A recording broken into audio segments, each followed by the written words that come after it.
স্বপ্নে প্রচণ্ড হইচয়ে মীরুর ঘুম ভাঙল। ঘর নিঃশব্দ। বইয়ের ভাষায় পিনপাতনিক নৈঃশব্দ। স্বপ্নের ভিতরে হইচই হলে স্বপ্ন ভঙ্গের পর দেখা যায় ঘরেও হইচই হচ্ছে, অথচ ঘরে কোনো শব্দ নেই। মীরুর ঘড়ির দিকে তাকালো। রাত বাজে ৮টা।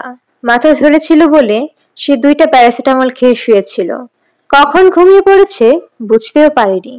মাথা ধরা নিয়ে ঘুমিয়ে পড়লে ঘুম ভাঙার পরেও মাথা ধরা থাকে। তার বেলা ব্যতিক্রম হয়েছে, মাথা ধরা নেই, শরীর ফুরফুরে লাগছে। মীরু পাশ ফিরল। সে ঠিক করলো ঘুম ভাঙলেও সে নিজের বিছানা থেকে নামবে না, আরো কিছুক্ষণ গড়াগড়ি করবে। নিজের বিছানায় গড়াগড়ি খাওয়ার দিন তার শেষ হয়ে এসেছে। তাকে চলে যেতে হবে অন্য কোথাও। বার্সার তাকে কোথায় নিয়ে তুলবে কে জানে। আত্মীয় স্বজনের বাসায় নিয়ে তুলবে না এটা বলে দেয়া যাচ্ছে। 2-1 দিনের জন্য বন্ধু বান্ধবের বাসায় স্ত্রীকে নিয়ে ওঠা যায়। তারপর মীরুর ব্যাংকে 15,400 টাকা আছে। এই টাকাটা নিয়ে কক্সবাজারে চলে যাওয়া যায়। যুগল জীবনের প্রথম কিছুদিন সমুদ্র দেখে কাটানো যায়। সমুদ্র দেখার পর তারা দেখবে পাহাড়, চলে যাবে রাঙামাটি কিংবা বান্দরবান। সমুদ্র এবং পাহাড় দেখার পর চলে যাবে অরণ্যে, সুন্দরবন, সমুদ্র, পর্বত ও অরণ্য। এই 3 জিনিস দেখার পর শুরু হবে যুগল জীবন। মীরু ঘুমাচ্ছিস? মীরু চোখ ফিরল, পাশ ফিরল। জায়েদা বানু ঘরে ঢুকেছেন। তিনি মনে হয় দরজা বন্ধ করে কেঁদেছেন, চোখ লাল হয়ে আছে। তিনি মেয়ের পাশে বসলেন। মীরু বলল, কোনো সমস্যা হয়েছে? জায়েদা ক্ষীণ গলায় বললেন, রুনি ব্যাগ সুটকেস নিয়ে এসেছিল, তোর বাবা ধমক দিয়েছে, আবার তাকে ফেরত পাঠিয়েছেন। মেয়েটা হাসি মুখে এসেছিল, কাঁদতে কাঁদতে গেছে। মীরু বলল, জগতের এটাই নিয়ম, হাসতে হাসতে যে আসবে তাকে কাঁদতে কাঁদতেই বিদায় হতে হবে। একবারই সুদের ব্যতিক্রম হয়, মানুষ আসেও কাঁদতে কাঁদতে, যায়ও কাঁদতে কাঁদতে। কখন? জন্ম মৃত্যুর সময়। জন্মের সময় কাঁদতে কাঁদতে পৃথিবীতে আসে এবং মৃত্যুর সময়ও কাঁদতে কাঁদতে যায়। জাহেদা বললেন, কথাটা তো সুন্দর। মীরু বিছানায় উঠে বসতে বসতে বলল, আমার একজন ফিলোসফার বন্ধু আছে, এইসব মজার মজার কথা সবই তার কাছ থেকে শেখা। জাহেদা আতঙ্কিত গলায় বললেন, ছেলে বন্ধু না তো? মীরু বলল, তুমি ঠিক ধরেছ, ছেলে বন্ধু, এবং আগামী পরশু সকাল 11টায় তাকে বিয়ে করছি। তুমি যদি ভাবো তোমার সঙ্গে ঠাট্টা করছি তাহলে ভুল করবে। বিয়ে করছিস? হ্যাঁ, বিয়ে করে আমি ফুরুত করে উড়াল দিয়ে চলে যাব। তুমি তখন তোমার অতি প্রিয় স্বামীকে নিয়ে অতি সুখে জীবনযাপন করতে পারবে। দুজনে মুখোমুখি, গভীর দুঃখী দুঃখী, আধারে ঢাকিয়া গেছে আর সব। জায়দা অবাক হয়ে বললেন, তুই সত্যি বিয়ে করছিস? ছেলেটা কে? বার্সাত নাম। কাজী অফিসে বিয়ে করছিস? কাজী অফিসের উপায় কি? তোমরা কি কমিউনিটি সেন্টারে আমার বিয়ে দেবে? জায়দা কাঁদো কাঁদো গলায় বললেন, আমি আমার 2 মেয়ের কোনো মেয়েরই কি শখ করে বিয়ে দিতে পারবো না? মীরু বলল, সেরকমই তো মনে হচ্ছে। জায়দা কেঁদে ফেললেন। মীরু মার হাত ধরে বলল, বাবাকে রাজি করাও। বাবাকে গিয়ে বলো মীরু একটা ছেলেকে বিয়ে করতে যাচ্ছে। ছেলে বেকার, হতদরিদ্র। বাবা যদি তাতে রাজিই থাকে তাহলে আমি খুশি মনে বেনারসি পরে বিয়ে করব। বাবাকে বলতে পারবে? জায়দা কিছু বললেন না, চোখ মুছতে থাকলেন। মীরু বলল, এত মন খারাপ করো না তো মা, যা হবার হবে। কে সারা সারা, এসো আমরা ছাদে হাসি। ছাদে গিয়ে দুজনে মন খুলে হাসবো। ছাদের ঘুম সোফায় তুমি শুয়ে থাকবে, আমি তোমার চুল টেনে দেব। যাবে? জায়দা এই প্রশ্নের জবাব না দিয়ে বললেন, বিয়ের পর কি তুই কি করবি? রুনির মতো বাড়ি ছেড়ে চলে যাবি? মীরু শান্ত গলায় বলল, আমার চলে যাবার জায়গা নেই মা। ওর হাতে একেবারেই টাকা পয়সা নেই। ঘর ভাড়া করে আমাকে নিয়ে থাকার তো প্রশ্নই ওঠে না। আমাকে তোমাদের সঙ্গে কুমারী মেয়ে সেজে থাকতে হবে। মাঝে মধ্যে স্বামীর সঙ্গে তার মেসে দেখা করতে হবে। এইভাবে কতদিন থাকবি? যতদিন থাকা যায়। মা, তুমি কি আমাকে এইভাবে থাকতে দেবে না, নাকি বাবার কাছে আমাকে ধরিয়ে দেবে? ধরিয়ে দেব কেন? স্বামীর কাছে ভালো সাজার জন্য ধরিয়ে দেবে। আদর্শ স্ত্রী সাজতে যাবে। তোমার জীবনের লক্ষ্য হলো আদর্শ স্ত্রী হওয়া। আদর্শ মা হওয়া না। আমার সম্বন্ধে তোর এত খারাপ ধারণা? হ্যাঁ মা, তোমার সম্পর্কে আমার ধারণা খুবই খারাপ। রনি আপু যে গোপনে বিয়ে করেছে সে খবরটা বাবাকে তুমি দিয়েছ। আমি তোমার নাম কি দিয়েছি শুনতে চাও? আমি তোমার নাম দিয়েছি তালেবান মা। বাবার সব কথায় তুমি তাল দাও বলেই তুমি হচ্ছ তালেবান। আমি তালেবান? হ্যাঁ তুমি তালেবান। বাবা যখন ঘুষ খায় তখন তুমি বলো অফিসের সবাই ঘুষ খায়, তোর বাবা একা যদি না খায় সে একঘরে হয়ে যাবে, তার চাকরি চলে যাবে, চাকরি বাঁচানোর জন্যই তাকে ঘুষ খাওয়া দরকার। বলনি এমন কথা? জায়দা ঘর থেকে বের হয়ে গেলেন। মেরু বাথরুমে ঢুকলো, চোখে মুখে পানি দিল, রান্নাঘরে ঢুকে নিজের জন্য এক কাপ চা বানালো। চায়ের কাপে 2 চুমুক দেওয়ার পর আফজাল সাহেব ডাকলেন, মরিয়ম, মরিয়ম। মেয়ের চায়ের কাপ রেখে উঠে দাঁড়ালো। আফজাল সাহেব আবারও ডাকলেন, মরিয়ম। মেরু বলল, বাবা আমি আসছি, একটা টেলিফোন করে আসছি। টেলিফোন পরে হবে, আগে শুনে যা। এত ব্যস্ত হও না বাবা, আমি আসছি। টেলিফোন করতে 1 মিনিট লাগবে। মেরু টেলিফোনের ডায়াল ঘোরালো। সুলতানা ফুপুকে টেলিফোন করা দরকার। নামাজে দাঁড়িয়ে পড়লে 1-1.5 ঘন্টা আর তাকে পাওয়া যাবে না। হ্যালো ফুপু। হুম, কি ব্যাপার? তুমি এখন এশার নামাজে দাঁড়াওনি? তুই কি বলবি বল, সময় নষ্ট করিস না তো। আমার জন্য একটা ঘর খালি করে রাখো, আমি আসছি। তুই এমন কি মহারানী যে তোর জন্য ঘর খালি করে রাখতে হবে? তুই আসবি, আমার সঙ্গে ঘুমাবি। নাসির সাহেবের টেলিফোন নাম্বারটা আমাকে একটু দাও তো ফুপু। টেলিফোন করবি? টেলিফোন না করলে নাম্বার দিয়ে করব কি? ঠিক করে বল তো মিরু, ছেলেটাকে তোর পছন্দ হয়েছে কিনা? হুম, হয়েছে। ওরা কিন্তু ধনী, নতুন ধনী না, 4 পুরুষের ধনী। ফুপু, তুমি টেলিফোন নাম্বারটা দাও। আমার হাতে বেশি সময় নেই, বাবা ডাকছেন। তুই আমার এখানে কখন আসবি? এই ধরো ঘন্টাখানেক। বাড়িতে কি কোনো সমস্যা হয়েছে? মীরু বলল, আমি যে পরশু সকাল 11টায় গোপনে একজনকে বিয়ে করতে যাচ্ছি এই খবরটা মাকে বলেছিলাম।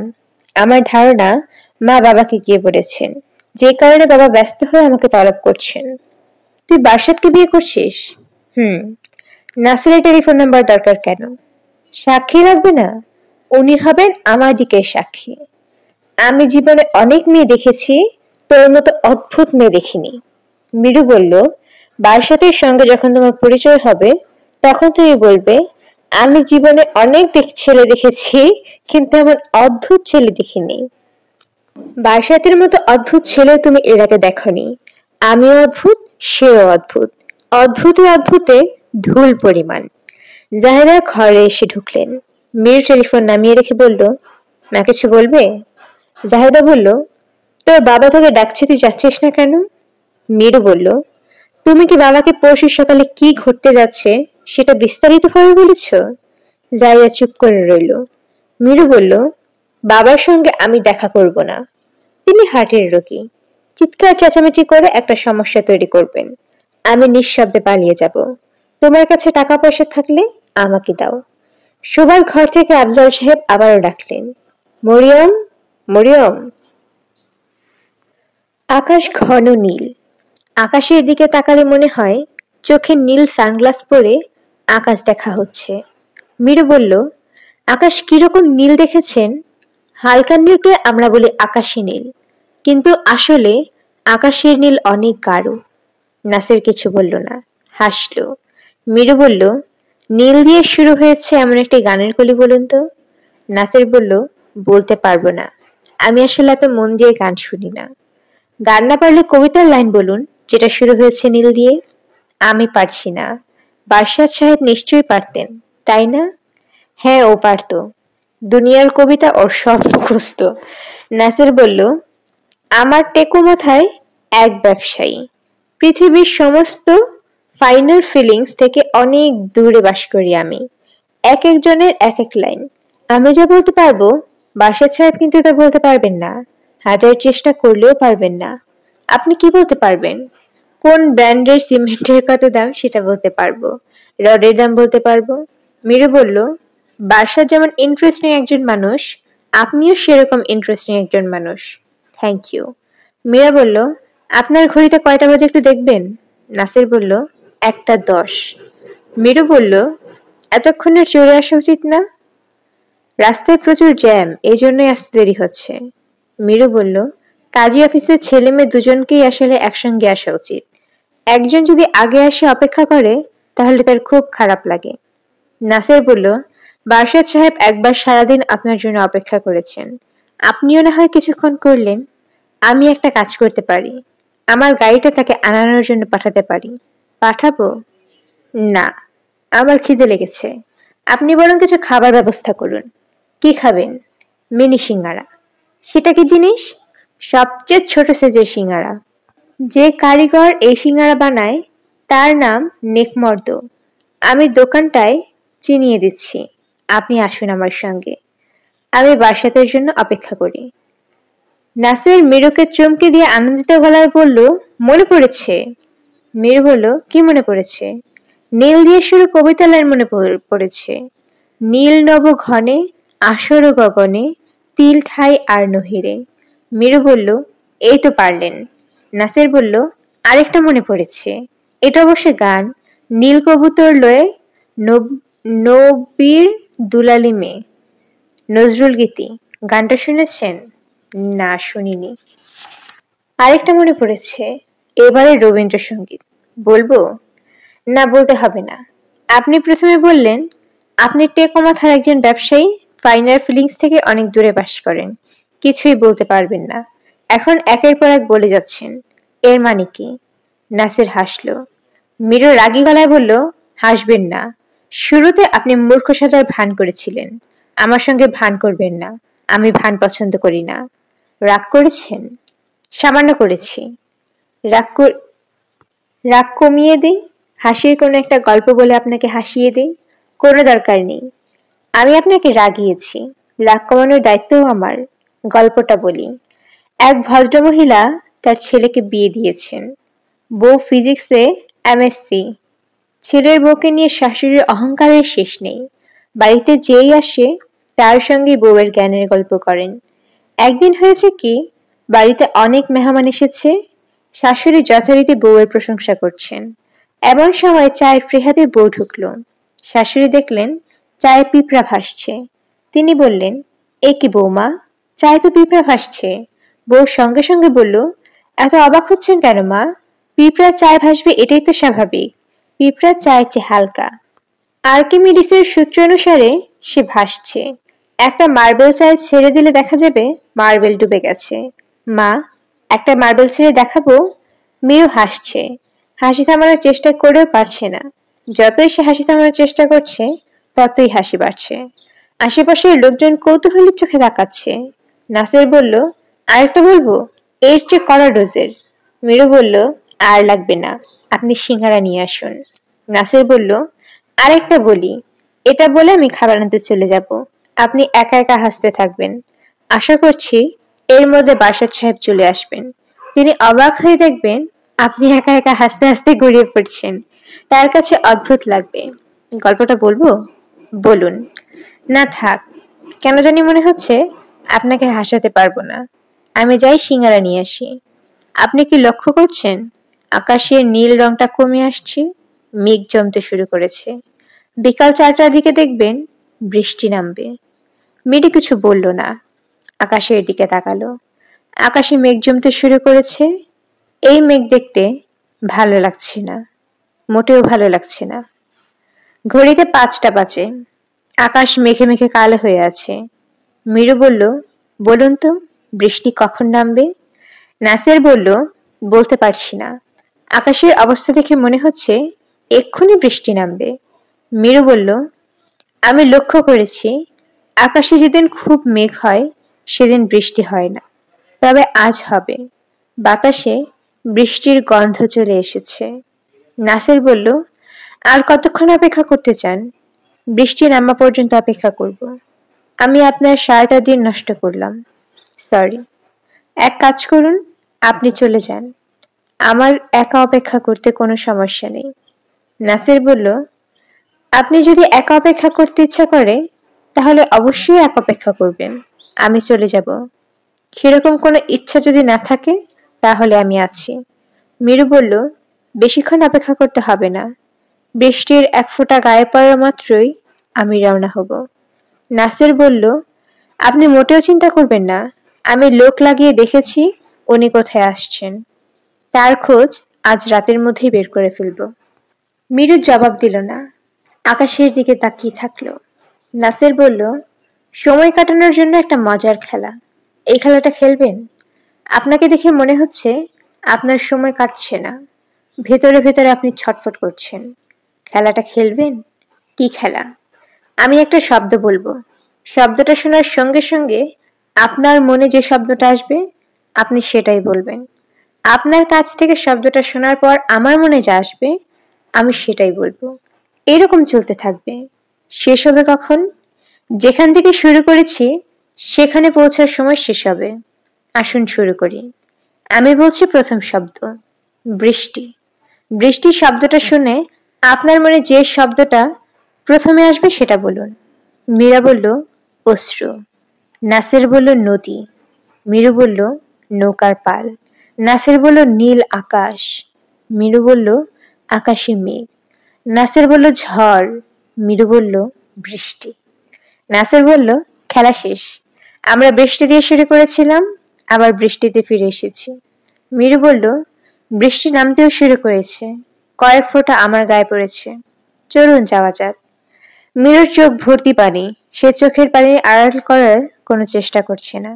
নাসির দুঃখিত গলায় বলল, অঞ্জিলা, আপনি নিশ্চিত থাকুন, আমি আজ রাতের মধ্যে বাদশাহ সাহেবের খবর বের করব। পরিশিষ্ট। মেয়েটির চেহারা অত্যন্ত মিষ্টি, চোখ বুদ্ধিতে ঝলমল করছে। সে এসেছে তার বিয়েতে আমাকে দাওয়াত করতে। আমি বললাম, তোমার নাম কি? মেয়েটি বলল, আমার 4টা নাম, মরিয়ম, মীরু, ঐন্দ্রিলা এবং ওই। আমি বললাম, 4টা নামের মেয়ে আমি এই প্রথম দেখলাম।